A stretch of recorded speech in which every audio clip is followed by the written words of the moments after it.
Pakistani truck art بہت خوبصورت، نایاب اور دیدہ زیب آرٹ جسے صرف پاکستان نے شروع کیا اور اب ساری دنیا میں متعارف ہو چکا ہے۔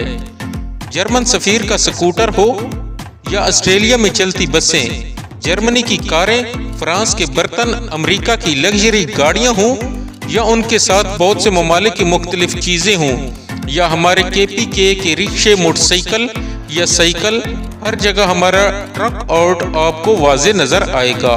ایسا منفرد اور ثقافتی آرٹ جس کی پہچان پاکستان ہے اور آرٹسٹ بھی صرف پاکستان میں ہیں، دنیا میں کہیں نہیں ملے گا، جو ایک چھوٹی سی ورکشاپ سے شروع ہو کے ساری دنیا کو اپنا دل دادا بنا چکا ہے، کیونکہ پاکستان امن اور محبت کی پہچان ہے۔ پاکستانی ٹرک آرٹ، گرافٹی آرٹ، کچرے سے بھری گلیوں، تاریک کنکریٹ کے بلاک اسٹور فرنٹ اور کھلی فضا میں کھلی ورکشاپوں کے درمیان پاکستان کے سجے ہوئے ٹرک اپنی رنگین اور متحرک طور پر آرائشی جمالیات میں نمایاں ہیں۔ ایک عام ٹرک پر درجنوں مہریں لگی دھاتی پلیٹوں، پرندوں، سنتوں اور مناظر کی تفصیل والے شاندار پینٹ پینلز، کھدی ہوئی لکڑی کی ایک اونچی لکڑی اور سینکڑوں زنجیروں کا ایک لمبا اسکرٹ جس کے سروں پر گھنٹیاں لگی ہوئی ہیں، اور کئی دیدہ زیب رنگ جو نہ صرف گاڑیوں بلکہ زندگی میں بھی کچھ دیر کو رنگ بھر دیتے ہیں۔ گاڑیوں کو ان کی گاڑیوں کے ساتھ سجایا جاتا ہے۔